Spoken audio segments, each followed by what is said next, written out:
யோசிச்சு பாருங்க, நாம தினமும் செய்யற சின்ன சின்ன விஷயங்கள் இவ்ளோ பெரிய மாற்றங்களை உருவாக்க முடியும்னு. ஒரு சின்ன செயல், ஒரு சின்ன வார்த்தை, ஏன் ஒரு சின்ன பழக்கம், இதுக்கெல்லாம் நம்ம வாழ்க்கையே மாற்றி அமைக்கிற சக்தி இருக்கு. அத பத்தின ஒரு அற்புதமான கதையத்தான் இன்னைக்கு நம்ம பார்க்க போறோம். இந்த வரிகளை கொஞ்சம் பாருங்களேன். சாதாரண பனித்துளிகளை வைரத்தோட ஒப்பிடுறாங்க.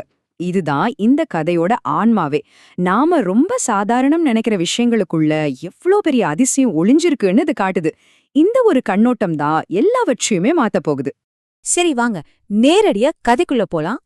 நம்ம கதாநாயகன் எலியனை சந்திப்போம்.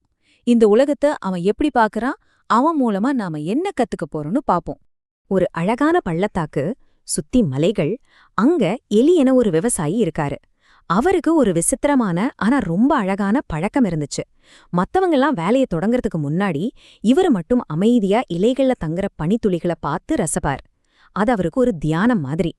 ஆனா அந்த அமைதியான வாழ்க்கை ரொம்ப நாள் நீடிக்கல. திடீர்னு ஒரு பெரிய பிரச்சனை வருது. அது அந்த பள்ளத்தாக்கோட சந்தோஷத்தையே மெதுமெதுவா குடிக்க ஆரம்பிக்குது. பயங்கரமான வறட்சி, நிலமெல்லாம் வெடிச்சு கிடக்கு. பச்சை பசேல்னு இருந்த பயிரெல்லாம் கருகி போச்சு.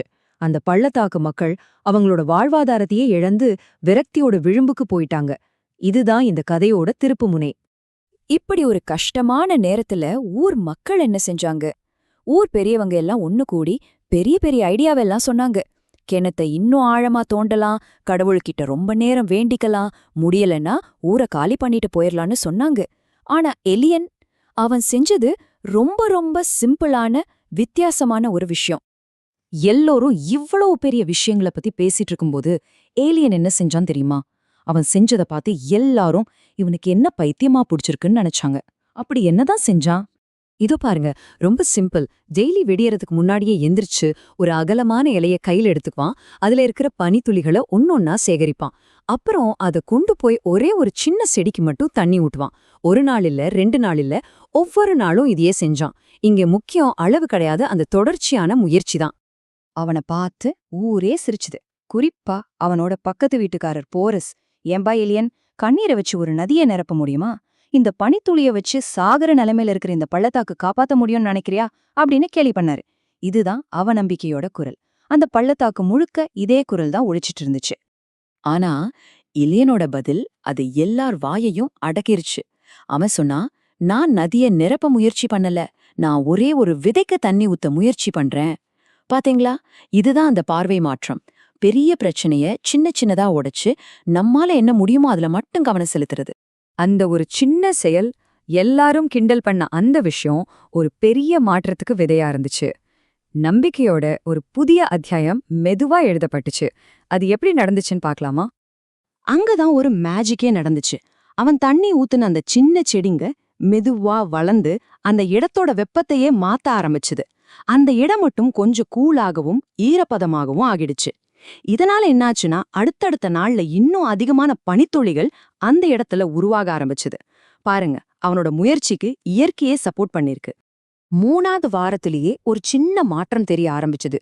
கோடை காலம் நடுவுல வந்தப்போ இத பார்த்த பக்கத்து வீட்டுக்காரங்க எல்லாம், இது நல்லா இருக்கே, நான் உங்களும் இதே மாதிரி செய்ய ஆரம்பிச்சாங்க. கோடை முடியும் போது என்னாச்சு தெரியுமா? அந்த காஞ்சு போன நிலத்துல ஒரு அழகான பச்சை பாதை உருவாகி இருந்துச்சு.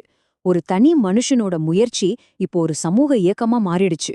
12 கோடை முடியறதுக்குள்ள எரியான பார்த்து இன்னும் 12 பேர் இதே விஷயத்த செய்ய ஆரம்பிச்சிட்டாங்க. யோசிச்சு பாருங்க, ஒருத்தரோட சின்ன ஆரம்பம் இன்னைக்கு ஒரு ஊருக்கே வழிகாட்டுற ஒரு தீர்வா மாறிடுச்சு. கடைசியா ஆரம்பத்துல கேலி பண்ணாரே அந்த போரஸ், அவரே எலியன் கிட்ட வந்தாரு. அப்போ எலியன் சொன்ன இந்த வார்த்தைகளை நல்லா கவனிங்க. ஒரு பனித்துளி ஒரு பள்ளத்தாக்க நிரப்ப முடியாதுதான். ஆனா ஒரு பனித்துளி மேல மரியாதை வச்சிருக்கிற ஒருத்தன் அது வளர ஹெல்ப் பண்றதுக்கு என்னென்ன வழின்னு தேடிட்டே இருப்பான். இந்த ஒரு மனநிலைதான் அதுதான் மொத்த பள்ளத்தாக்கையுமே காப்பாத்துச்சு. இந்த குட்டி கதை நமக்கு ஒரு பெரிய விஷயத்த சொல்லிக் கொடுக்குது. அது நம்ம ஒவ்வொருத்தரோட வாழ்க்கைக்கும் பொருந்தும். அது என்னன்னு கொஞ்சம் ஆழமா பார்க்கலாமா?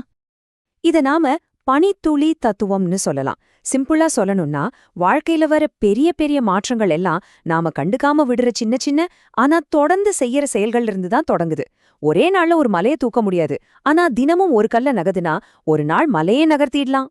அதுதான் இந்த தத்துவம். அப்போ இதுலேருந்து நாம கத்துக்க வேண்டியது என்ன? முதல்ல சின்ன ஆரம்பங்களை எப்பவுமே மட்டமா நினைக்காதீங்க. 2வது பெரிய திட்டங்களை விட தொடர்ந்து செய்யற சின்ன சின்ன செயல்களுக்கு சக்தி அதிகம். 3வது உங்ககிட்ட சின்னதா என்ன இருக்கோ அத பொறுமையா வளர்த்துடுங்க. கடைசியா பெருசா ஏதாச்சும் நடக்கும்னு காத்துட்டே எதுவுமே செய்யாம இருக்கிறது தான் பெரிய தோல்வி. சரி, இப்போ இந்த கேள்வி உங்ககிட்ட தான்.